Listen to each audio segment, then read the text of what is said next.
အခုသင်မဲ့သင်ခန်းစာကတော့2ပေါင်းမှာရှိနေတဲ့ eyedropper 2ဆိုတဲ့သင်္ကေတလေးကိုရှင်းပြမှာဖြစ်ပါတယ်ဒီ eyedropper 2မှာဆိုလို့ရှိရင်သူ့မှာ5မျိုးလောက်ပါပါတယ်မတို့ကတော့အခုပထမဦးဆုံး eyedropper 2ဆိုတာလေးကိုရှင်းပြပါမယ်သူရဲ့ shortcut ကတော့ eye ဆိုတဲ့သင်္ကေတလေးပါ eyedropper 2ရဲ့အဓိပ္ပာယ်ကတော့ပုံတော်မှာရှိနေတဲ့အရောင်တွေရဲ့နမူနာတန်ဖိုးကိုစစ်ဆေးတာဖြစ်ပါတယ်ဒီ2ကိုသုံးမယ်ဆိုရင်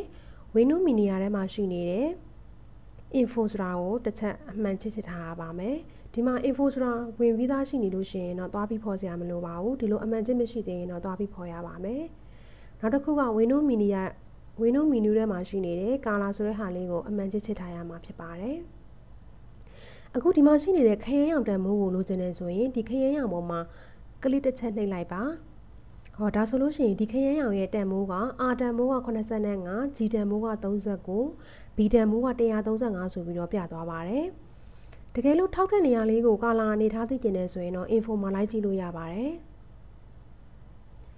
ဒါဆိုလို့ရှိရင်သူက RGB ဆိုရင်ကာလာကဘယ်လောက်ဖြစ်မယ် CMYK ဆိုရင်သူ့ရဲ့ကာလာရာခိုင်နှုန်းတွေကဘယ်လောက်ဖြစ်မယ်ဆိုတာကိုအမတို့ mouse ရွှေ့လိုက်တဲ့နေရာတိုင်းကိုသူကလိုက်ပြီးတော့တွက်ချက်နေတာဖြစ်ပါတယ်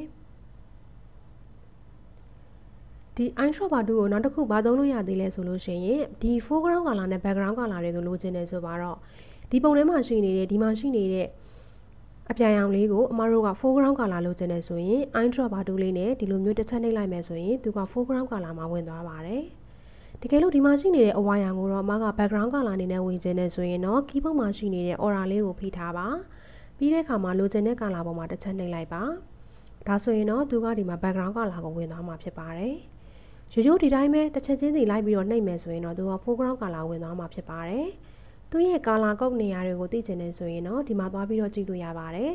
R တန်မိုးက200တက်ရှိတယ် G တန်မိုးက100တက် B အပြာတန်မိုးကတော့25ဖြစ်မှာဖြစ်ပါတယ်ဒီမှာရှိနေတဲ့ color တစ်ခုကို background color အနေနဲ့လိုချင်နေဆိုရင်တော့ aura ကိုဖိပြီးတော့